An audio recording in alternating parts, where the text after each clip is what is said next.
4 years ago, I made a video that I'll slide above, and that's basically the 10 steps to the perfect opening statement. Made that a lifetime ago.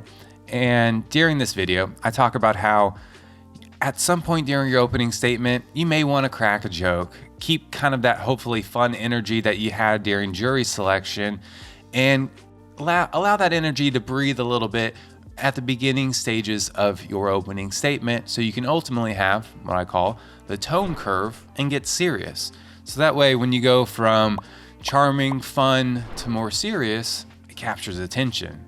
That depth of emotions allows the jury to start thinking, whoa, why is the party and the fun stopping? Why is the energy and the mood shifting?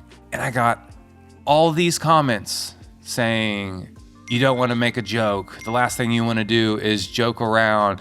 This needs to be serious, serious, serious. And for context, when I say all these comments, there were only 3 over the last 4 years. And 2 of those 3, those users deleted their comments. So there's only 1 out there, and I'm not trying to put anybody on blast, but in the back of my mind, I've been asking myself, Jarrett, are you really going to make a video to respond to 3 comments over the last 4 years, to make a point to people that don't even have a platform like you do, to make a counterpoint? Well, in this video, we're going to talk about the science behind why you should show the fun side and the sad side in order to round out and to be the best storyteller to the jury you can be. Coming up. Let me start with this. Let me be very clear. I'm not saying that you need to become a comedian. I'm not saying that you need to turn jury trial into open mic night. And I am definitely not saying that you need to make the jury trial about yourself. Not saying any of that. Don't recommend any of that. But what I am saying is depth in your personality is going to allow you to be a more effective lawyer. I could just say, trust me, bro.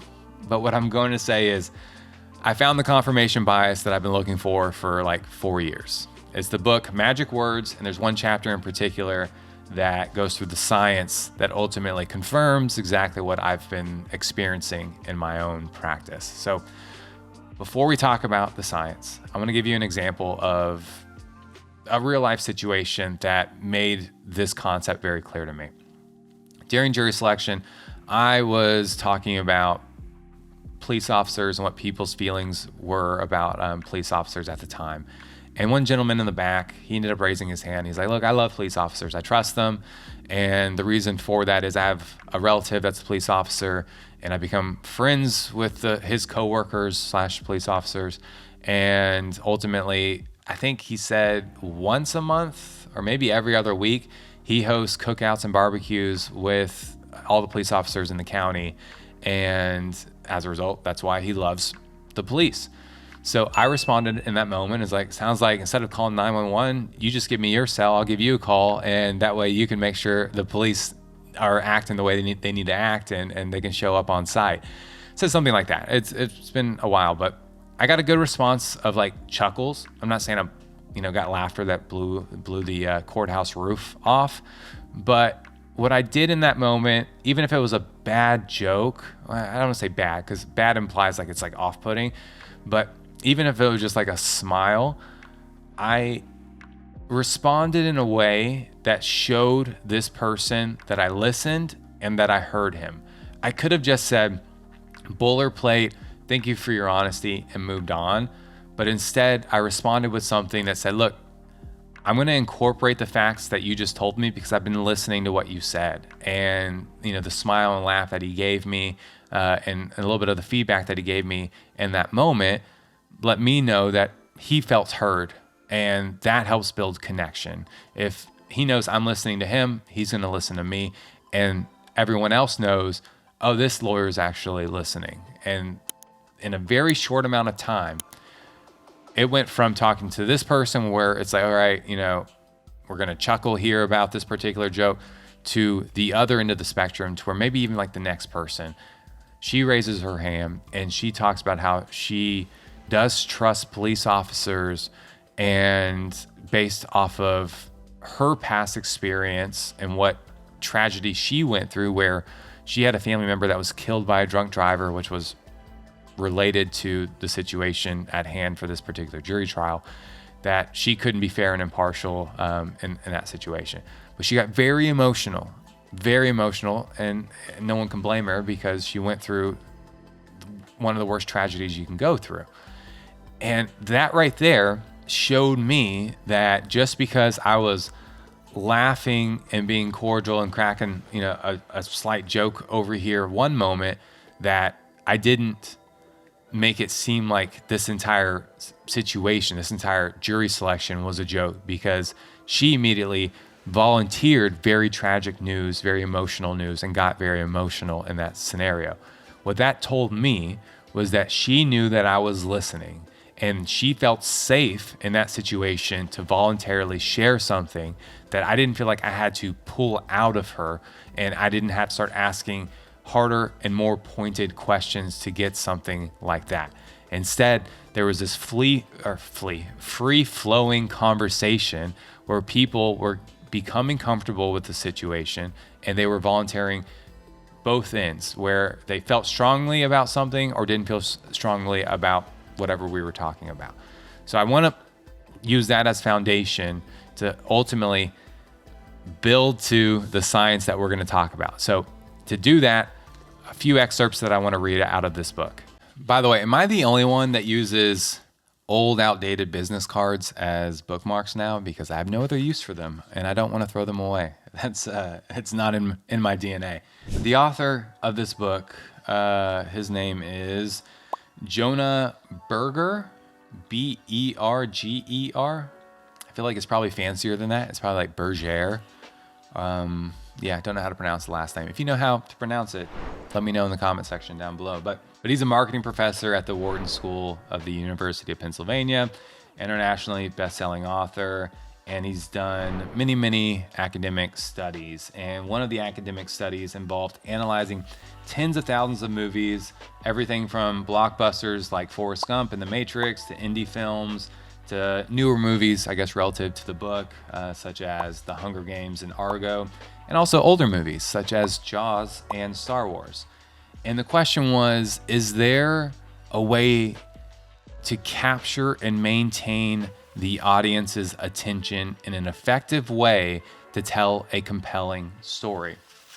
And what the studies reveal is that tension is key. Tension captures attention. The play on words that I didn't realize I was going to say until just that moment, but I hope it sounded cool. Tension captures attention and it maintains it. So, what ends up creating that tension? He says, movies that repeatedly traverse from the lowest of emotional lows to the highest of emotional highs and back again were liked more. And the rationale behind this is that not only is a story more engaging because of the tension, but it makes the listener, the audience, feel like they can overcome adversity in their own lives. Because after all, if that person did it, why can't I? Then the next question is, okay, now to what extent? What extent does there need to be like the drama and the fairy tale? Does it need to be a straight line to happiness, or a straight line down to tragedy? Or can it kind of be like a stock where it ticks up a little bit, ticks down a little bit, ticks up a little bit, ticks down a little bit?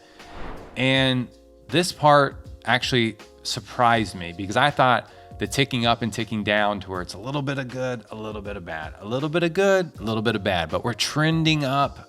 I thought that'd be too much of a story. I thought that would kind of be overwhelming. You don't really know where things are going to go.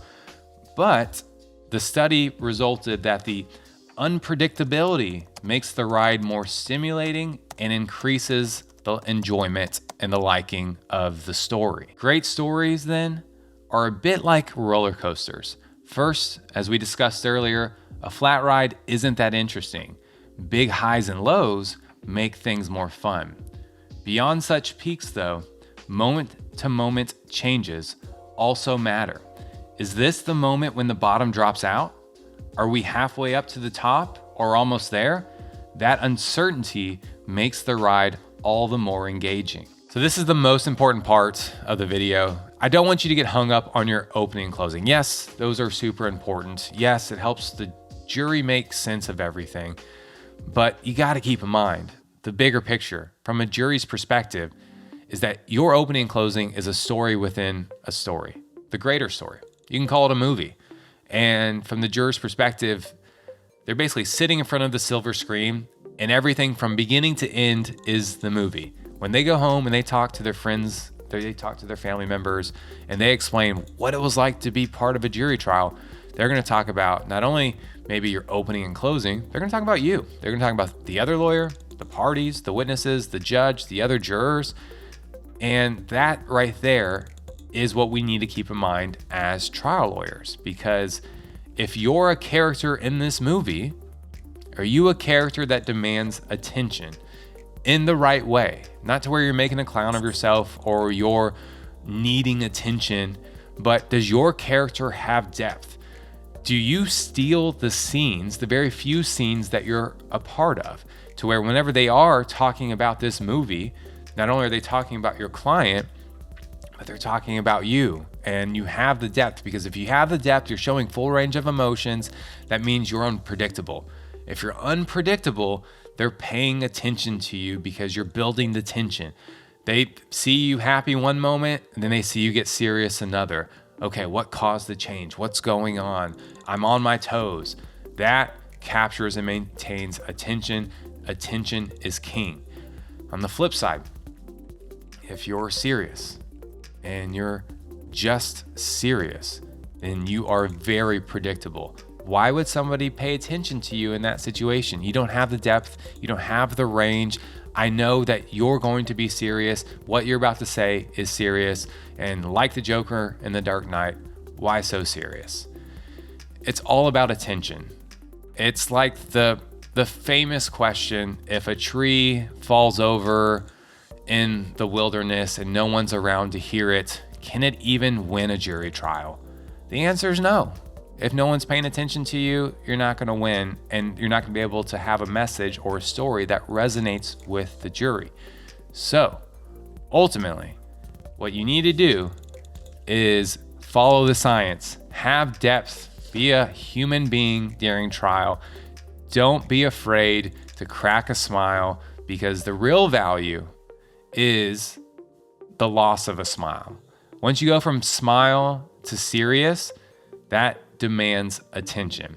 Now, what you ultimately do with that attention, well, that's a video for another time, because you want to start motivating the jury to do certain things. And there's science behind that. But that's different science, different video, different recommendations. And just stay tuned. If you're not subscribed to see those videos, you know what to do down below. If you're still watching, I appreciate you. Hit the like button. It allows videos like this to rank higher so we can reach more people, ultimately help more people. That's always the goal. With all that said, I'll see you in the next one. Thanks.